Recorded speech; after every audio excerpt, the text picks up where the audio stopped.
আসসালামু আলাইকুম, welcome to Sharmin sweet home. এটা শুক্রবারের একটা ব্লগ শেয়ার করছি। নর্মালি উইকডেজগুলোতে আমার সকালের দিকে কাজের প্রেশারটা একটু বেশি থাকে, কারণ ওর বাবা অফিসে যায়। আর শুক্রবারে আমি একটু নিজেকে টাইম দেওয়ার সময় পাই, কারণ শুক্রবারে সবাই ওরা লেট রাইজার, ঘুমিয়ে থাকে। যেহেতু ঘুমিয়ে থাকে তাই পরিবেশটা ঘরের একেবারে শান্ত নীরব থাকে। আর এ সময়টাই আমি আমার নিজের জন্য রাখি, কারণ সব সময় নিজেকে টাইম দেওয়ার সময় হয় না।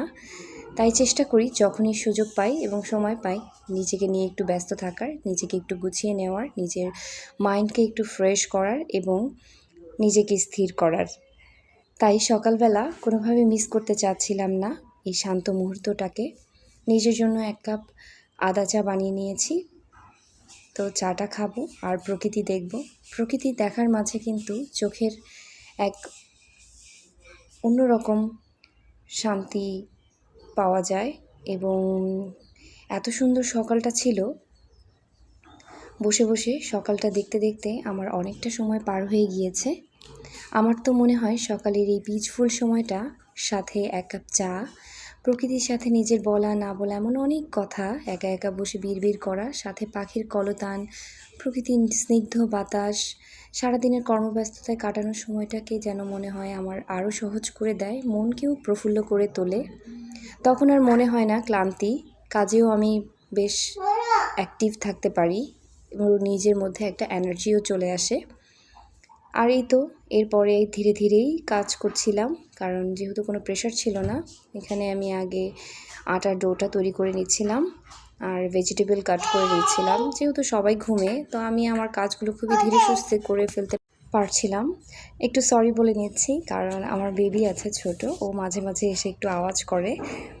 এই তো তারপরে সব ভেজিটেবল কাটাও হয়ে গিয়েছে, এর মধ্যে আমি আবার সেগুলো কাটিং করে নিচ্ছিলাম। ওরা ঘুম থেকে উঠতে উঠতে আমার নাস্তা বানানো কমপ্লিট হয়ে যাবে ইনশাল্লাহ। আর একটা মেয়ে যখন বিয়ে হয়ে যায়, তার পরিবারকে নিয়ে সব রকমের চিন্তা, নিজেকে নিয়ে একা আর চিন্তা করা যায় না। শত কষ্ট হলেও কেন যেন মনে হয় নিজের পরিবারের জন্য ভালো খাবারটা তৈরি করে দেওয়া।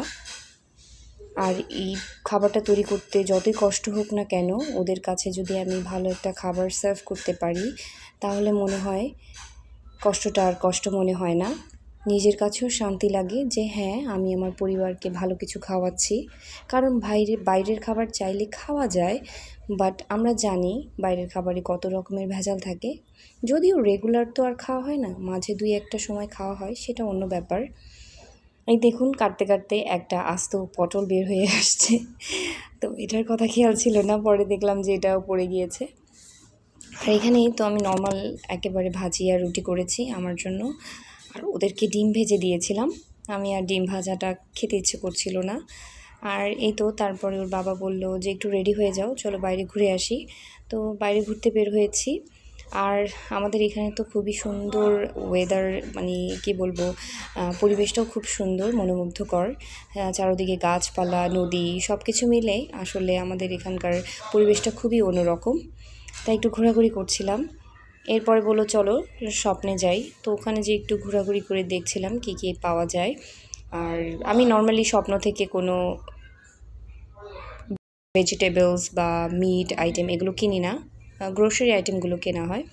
এর মাঝে আর ভিডিও করতে পারিনি, কারণ খুবই ব্যস্ততার সময় ছিল। তারপরে আবার সন্ধ্যার পরে আমরা একটু বের হয়েছিলাম।